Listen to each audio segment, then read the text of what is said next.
Welcome everyone to Monday Match Analysis. I'm Gill Gross.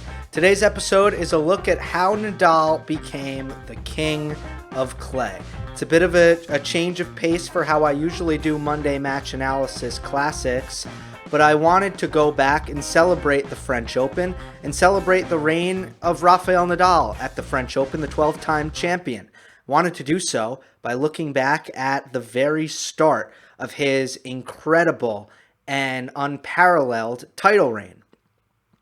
So I went back and I watched the 2005 French Open semifinal between Roger Federer and Rafael Nadal. I also attempted to watch the 2006 final between Federer and Nadal, and I gotta be honest with you, I couldn't see the tennis ball. For whatever reason, every single recording, I just could not see the tennis ball. But I did take a look into that match as well. But the reality of these string of matches, 4 years in a row, from 2005 to 2008, Federer and Nadal met in the French Open. None of those matches are really worth close examination. Rather, if anything, they deserve to be lumped together, because they all looked kind of similar.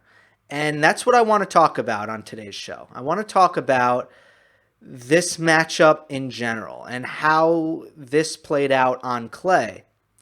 And take a look at the history between Federer and Nadal, specifically on this surface. So let's set the stage for their first meeting in 2005. Shall we? Federer has won 19 straight finals at this point. He's been number one in the world for 15 months. And the major storyline heading into 2005 for Federer is the fact that he has a chance to become the first player since Andre Agassi to win all four major titles on three distinct surfaces. He would only become the sixth player of all time to accomplish that feat. Federer hadn't dropped a set all tournament. And after being upset in the third round in the year prior at the French Open, it looked like this was Federer's year. He was going to do it.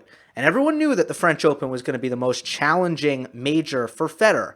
A lot of players with his, similar play style that came before him had similar difficulty breaking through at the French. Pete Sampras, Boris Becker, John McEnroe.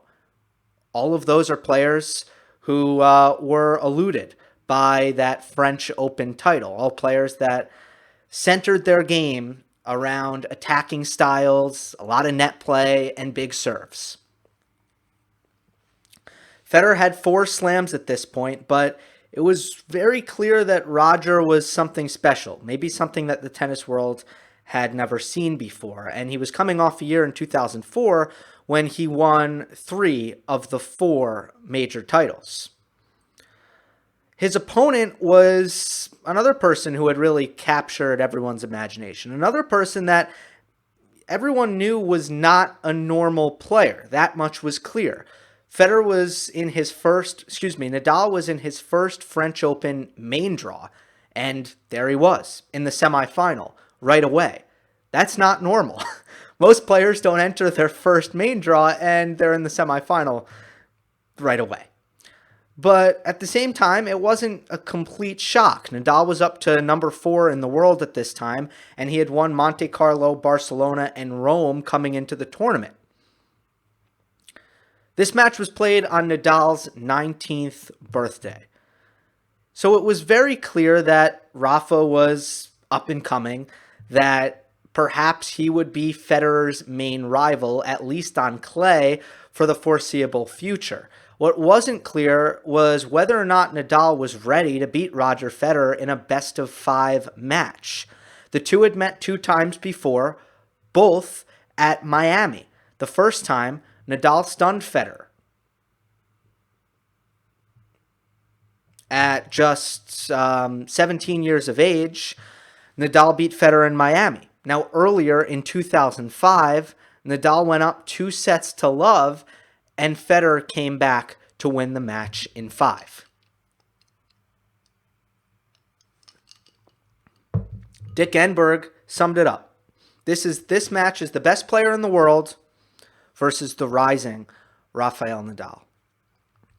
You had Chiriya in the finals, lefty Argentine.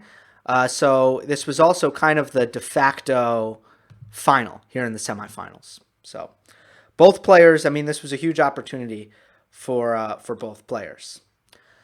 Here's what happened in the match. And again, keep in mind, when I started watching this match, I thought I would really go in depth and give you a deep technical breakdown of what went down in this match. It just so happened that I'm not sure this match was really worth it. Federer came out in the first set and made 18 unforced errors. 10 of them were on the forehand side. Now, the Federer forehand at this time was widely regarded as the greatest weapon in men's tennis, perhaps the greatest weapon in the history of men's tennis. The Federer forehand was the lifeblood of this young Swiss who was suddenly a world beater on tour. But in the first set, he just wasn't putting it in the court.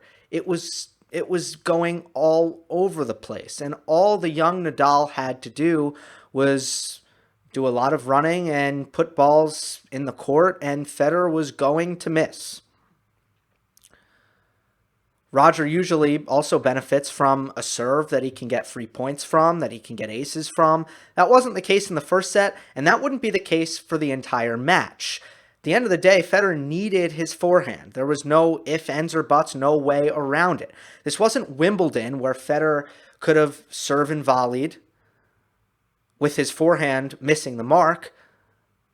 He couldn't force his way to the net. He really had to use his forehand, and Nadal was so fast that it wasn't just going to be one or two forehands. Federer maybe would have to hit 4 or 5 forehands in order to win the point, but that's something that most people would expect Roger Federer, the greatest forehand in men's tennis, to be able to do at this time.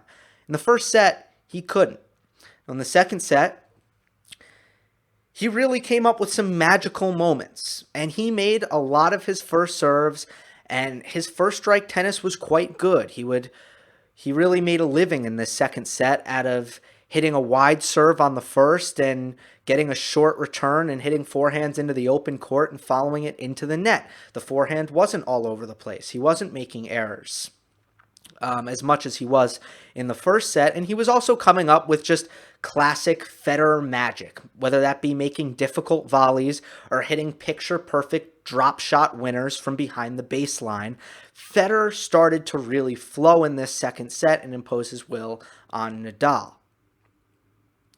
Federer was 13 for 15 at the net in the second set, whereas he was 4 for 11 at the net in the first set. The third set is where we really see both players at their best. It's the closest thing we saw, at least, to both players at their best, and it was the highest quality set that we saw. Both players played some great return games and traded breaks. Nadal's defense at this point and his counterpunching was dialed in, and the one thing that escaped Federer in this set was the first serve. And Nadal is so good at hitting heavy second serve returns, especially on clay. And Federer was below 40% on his second serve percentage. At 4-5, Federer had a game where he really struggled with his second serve. So not only were there some points where Nadal went on the offense straight away from the second serve return, there were also a couple points, the first point of the game and the last point of the game, where Nadal looked dead in the water on the defensive and used his incredible ability to counterattack to win the point. A passing shot on the first point, a Federer overhead that he retrieved on break point, and won the point later with a swinging volley winner. It was a great game by Nadal, borderline kind of a God mode game from Nadal, and he took the third set 6-4. Repeatedly, Nadal was winning the big points in this match, and it's not that Federer wasn't in it, but things were not going his way. And in the fourth set, you could really see just how off the mark and disconcerted Federer was. Nadal played one of his worst games of the entire match at 1-all in the fourth set, but Federer promptly gave that break back with some really shocking misses. There were a couple balls in this fourth set, a couple occasions where Nadal hit atrocious drop shots only to be wasted by Federer. There was a point at 3-1. Federer had 40-15, and Nadal hit a drop shot, or excuse me, it was 3-2. Federer had 40-15, Nadal hit a terrible drop shot, and Federer got there in plenty of time and hit the backhand into the tape. He double faulted on the next point. And eventually, he made two forehand unforced errors, both inside the court closed stance forehands, to give Nadal the break back. There would be two occasions in this set where Nadal hit the net cord and got lucky, won the point because he hit the net cord. And both times, Federer just looked outright disgusted. How uncharacteristic is that? If you are in the correct frame of mind, if Roger Federer is in the correct frame of mind, he's easily able to shake that kind of misfortune off and put it in the rear view. But Federer was clearly ornery, clearly frustrated, and he could feel this big opportunity to win that elusive French Open title. He could feel it slipping away, so much so that when it got dark at the end of the fourth set, Federer was asking the chair umpire for play to be continued tomorrow. Nadal would do no such thing, and it appeared that Nadal was seeing the ball just fine, but Roger Federer was begging for the match to be suspended. A clear sign of weakness, a clear sign of panic. Federer would play another extraordinarily loose game at 4-3, which set the stage for Nadal to serve it out. Mind you, Rafa Nadal is 19 years old. Rafa Nadal is in his first Grand Slam semifinal. And what does he do? Closing out for a chance to go to the final. He hits 3 clean winners. He hits 2 forehand winners. He puts away an overhead, and he forces a Federer error on game point, on match point rather. Absolute fury. No nerves whatsoever. Nadal was nerve-proof at this time. What would he do under pressure? He would ramp up the intensity. On a normal point, Nadal's intensity is, well, on a scale from 0 to 100, I would say 100. But on a big point, it's about 110 out of 100. Regardless, Federer really didn't play his game here. He started off the match atrociously. He finished the match atrociously. The forehand, his best shot, did not resemble any kind of strength. And I want to draw your attention to what Federer said after the match. Pretty much not sugarcoating it and confirming what everyone saw. Federer said, "All in all, I'm not happy with my performance. I didn't feel like he was much better than me today. I thought I had the keys to beat him, and it's unfortunate I was not at my best." He was a little bit quicker to rag on his own game than to give Nadal credit. And who's to say that if Federer played great, that Nadal still wouldn't have won the match anyway? But at the end of the day, Federer didn't give himself a chance with the way he played in the first and the fourth set. Federer made 62 unforced errors in this match. Nadal made 32. I want to go back and I want to dissect why Federer maybe didn't play his best tennis. But first, let me just paint a picture here. This wasn't a one-off in 2005. Federer didn't just play a loose, error-filled match in 2005 and then he got down to business. No, this became a pattern. You see the title of my video, When Nadal Became the King of Clay? That probably wasn't in 2005. I'd say that was in 2006 because maybe 2005 was just a fluke. And Federer, who is still the best player in the world, still winning almost every major title at this point, Maybe 2005 was just a bad day in the office for Federer, and the next time he faced Nadal, maybe he'd get the best of him. As a result, people were so excited for the French Open final in 2006. Ted Robinson on the NBC broadcast opened the match. He said, "Can you remember the last time a match was this anticipated?" And Mary Carrillo was almost lost for words. She said, "Well, maybe Pete and Andre the last time they played in the US Open in 2002.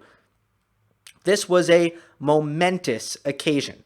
Roger Federer had beaten every single person he played in 2006. He was 44-0, but he was 0-3 against Rafael Nadal. Nadal was 12-0 in clay court finals at this point in his career. Still Federer, the number 1 player in the world, Nadal, the number 2 player in the world. And Federer came out guns a-blazing in this 2006 French Open match. He won the first set 6-1, and then he just went away. Nadal dominated. He won the second set 6-1. Then he won 6-4, and he won a fourth set tiebreak, 7-6. Federer won 4 points in that tiebreak. And again, I go to the quote book from Roger Federer. He says, quote, "I unfortunately did not play the match that I had hoped to play. I made too many errors, and especially after I won the first set so easily. Usually I don't let an opportunity like that escape." Again, Federer upset with his own performance. Well, let's go to 2007. A match where Federer made 59 unforced errors to Nadal's 27. Nadal defeated Federer 6-3, 4-6, 6-3, 6-4. And I want to give Nadal the mic now. Nadal afterwards said, "Look, Roger sometimes plays very, very aggressive, especially with the forehand. But anyway, I think he has the best forehand on tour, no? But yeah, the truth is, he had some mistakes today. More than usual." So already, even Nadal saying, again, Federer really didn't give me his best stuff in the 2007 French Open final. They met again in 2008, and man, I don't need to say so much about this match. Nadal won it 6-1, 6-3, 6-love. Then they met again in 2011, and Nadal won 7-5, 7-6, 5-7, 6-1. That was after Federer beat Djokovic in 5 sets in the semifinal. But I think by that time, by 2008, by 2011, the window had closed for Roger Federer. I think it's very, very safe to say that Nadal was too good on clay at that point for anybody to beat. But what about when Nadal was 17 years old? What about when Nadal was, 19 years old? He was a lot worse in 2005 than he was in 2008. Just look at his body. The difference in the development that Nadal had physically, year after year after year, was very clear. And based on the results, Federer was playing as well as ever in 2005 and 2006. Some of his best years. So how come when it came to the French Open, and just in general against Nadal, Federer had so much trouble putting his best foot forth?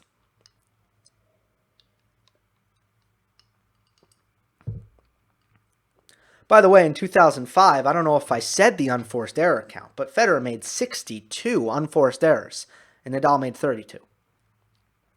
Why was this such a pattern? Why did Federer get so sloppy against Nadal on clay? It's kind of what I want to talk about. Because if you're not considering the fact that Nadal had a huge part in this, well, you're out of your mind. Nadal must have had a huge part in this. The best player in the world doesn't just go out onto the court and coincidentally make, 50 plus unforced errors without his opponent forcing that on him.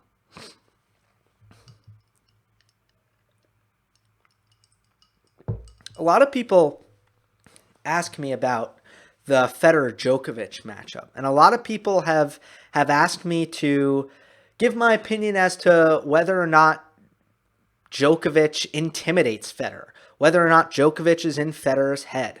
I've never felt like that is the case. I've never, ever felt that way. Because Federer has consistently played pretty well against Djokovic.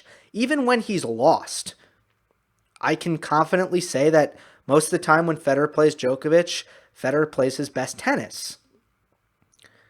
And there was a stretch from 2011 to 2016 where Djokovic was the best player in the world. And when Djokovic and Federer played, Djokovic normally won. But I don't think that's because Federer had a mental block against Djokovic. I think they played some close matches that Djokovic came through at the end. But at the end of the day, I think Federer was always ready to beat Novak. This matchup was different. When Federer first started playing Nadal, I think Federer was pretty miffed. I think Federer was pretty intimidated. And I don't think Federer really knew what to do about this guy. That was really clear from watching this 05 French Open, because that was not the Roger Federer anyone knows. That was a different Federer. And he was wearing it all over his face, all over his on-court demeanor. You don't often see Federer so frustrated, so indecisive. So many times you could see that Federer couldn't decide whether to go cross-court or down the line. There was a major break point where Federer thought he wanted to run around the backhand and then realized that he wanted to just hit a normal backhand, and with his footwork completely out of whack, he missed the backhand badly and let out a scream of frustration as loud as he possibly could, because he knew that this guy was not letting him play clear-minded tennis. He was second-guessing himself, and he did not know what to do. What is it about Rafael Nadal on clay? And what was it about a young Rafa Nadal that had the great Roger Federer, the best player in the world, intimidated and at a loss? Because clearly that's what was happening. So Federer, he couldn't give him his best. And let me be clear before I get into this. No one is saying that if Roger Federer played his best tennis, that Rafa Nadal would have lost. No one's saying that. But tell me about the classic match that Nadal and Federer played at the French Open. Tell me about it. You really can't. You really can't. Because none of them were great. And I don't just mean none of them were close. I don't think the quality ever really got to the level that people thought it should. So, what are the factors behind this? First of all, Nadal comes out, and the way he carries himself is very, very different. So the first thing I want to talk about is body language, because it's very different. The fact that Nadal would jump up and down in the tunnel before they walked out for the match.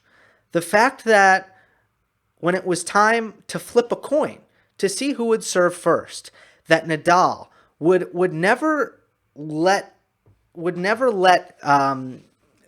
the guise of warriorship, he would never let that go away.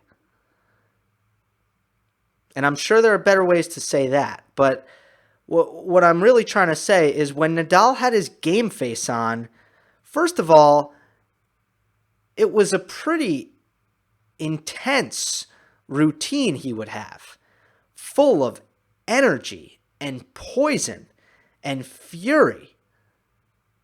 And he would never quite relent, regardless the match hadn't even started yet. We're not even playing, and Rafa looks like he could kill you. And Nadal talks about in his book why he does all that stuff. He does it to psych himself up, because by nature, Rafa Nadal is an insecure person. Rafa Nadal is not a confident person. Rafa Nadal is a soft-spoken person. Rafa Nadal is shy. Rafa Nadal is unbecoming.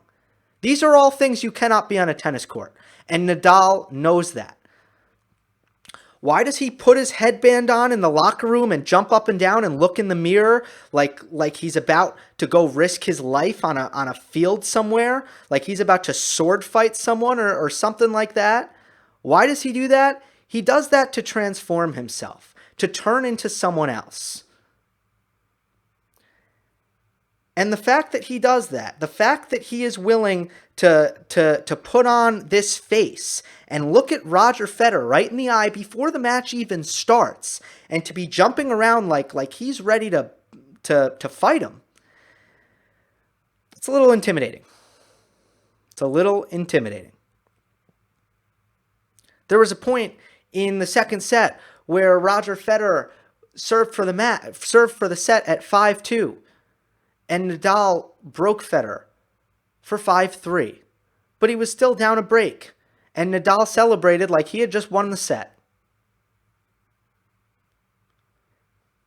It is the messages that he sends across the court is that of an unbreakable player. The effort that he puts into every shot also plays into that. His body language is intimidating. And I'll leave it at that. Second thing, his speed.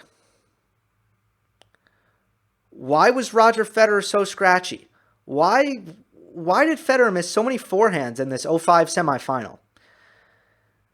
Because it's really hard to hit it past Nadal at this point in his career on clay. It's nearly impossible. You got to hit a lot of great shots. You got to get him off the court, then you got to hit it pretty clean into the open court. Or you got to hit a pretty great angle behind him. You got to come up with something, because he is going to, first of all, hustle as hard as he can after every ball. He's extremely fast, whether that be his top end speed, whether it be his lateral quickness, whether it be his reactions. And I think that is another reason why Federer kind of second-guessed himself, where it's like, how am I really supposed to hit it past this guy? I'm on a clay court. I don't want to go to the net too much. It's hard to get my footing at the net sometimes. And, Nadal has these dipping passing shots that aren't fun to deal with. I don't want to go to the net that much. I really need to finish with my forehand. But, God, it's really hard to finish this guy from the baseline because he's so fast. He doesn't miss very much either. So how am I winning the point here? And he can go all day. I think Nadal's speed was really intimidating. Third thing, the topspin. I think that bothered Federer a ton. And do you know what I feel is an overplayed narrative? The idea that Nadal just picked on Federer's backhand and that was enough for Nadal to win every meeting on clay. Look, everyone on tour knew to hit to Federer's backhand. Everyone on tour knew that Federer's forehand was something to try to stay away from if you can. No one was beating him. I don't think it's about Nadal playing to Federer's backhand more than an ordinary player would. It's about the kick up off the court. That was annoying. That was impossible to deal with. That kept Federer's court position in check. Federer's a player, he's so good at taking the ball early, but if Nadal is if you're gonna try to take the ball early against Nadal, his shots don't land that deep. So to take the ball on the rise, you got to be way inside the court. Taking the ball on the rise is kind of tough on clay. The bounce isn't as consistent as it is on a hard court. I don't think that Federer enjoys hitting forehands up by his ears either, or even at shoulder height. I think he likes him hip level, but he wasn't getting that against Nadal. And it was keeping him back. He was either having to hit on the rise on clay, which is, it's really not so much fun to do. It's not much fun. Plus, it's hard to hit it clean. It's hard to change direction. Federer is incredible. He could do it more than most players, but it's hard to do. But when Federer was probing the baseline even, he was hitting balls higher than he wanted to all the time. And I think that was extremely frustrating. The fourth thing is, well, before I move on, it's actually amazing to me that no one has replicated what Nadal has done with topspin.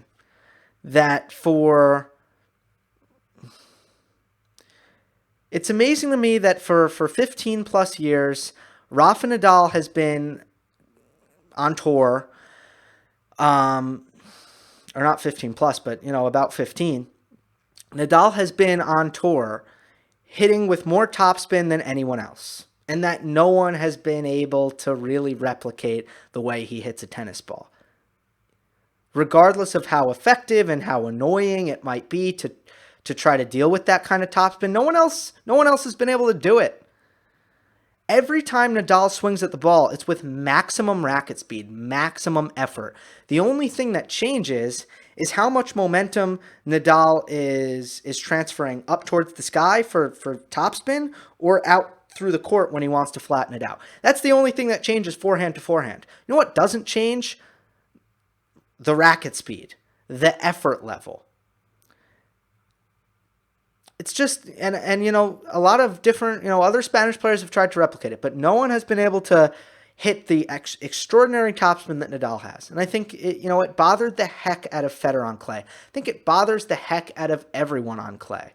It might be number one. It might be the number one hardest part about playing Nadal on clay. Is not only is this guy incredibly fast, but how am I supposed to attack these balls that are kicking up 8 feet in the air? How? Impossible. Plus, the guy's not missing. I like to tack that on. I like to always tack that on. He's not missing. Last thing is the age. Maybe Federer was a little bit intimidated in 2005 by how young Nadal is. It's added pressure. No one wants to lose to a teenager. No one wants to lose to someone younger than them.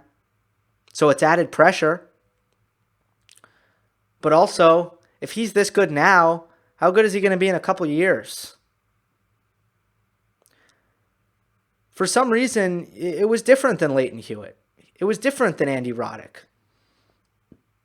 Rafa Nadal just tapped into a whole nother level of striking fear into Roger Federer. I think all these things are at play.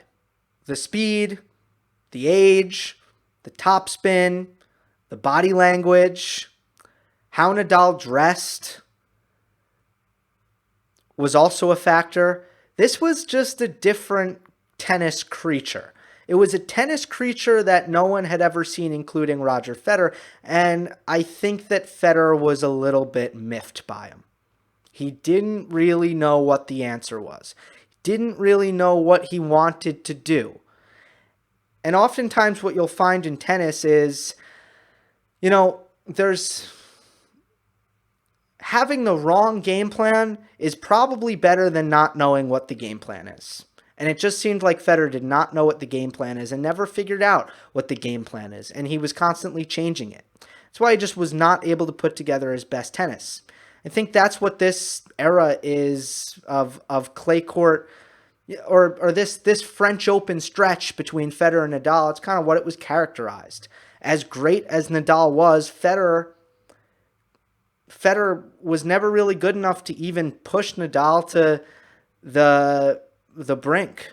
Was never even good enough to push Nadal into like Djokovic did against Nadal in 2013. Federer never was able to do that.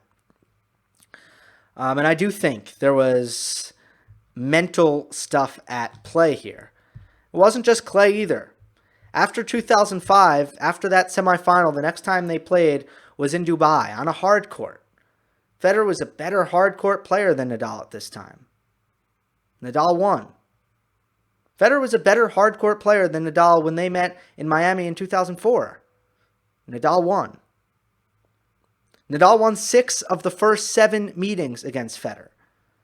The all-time head-to-head was 23-10 in favor of Nadal before 2017. Now, of course, Federer has won 6 of his last 7.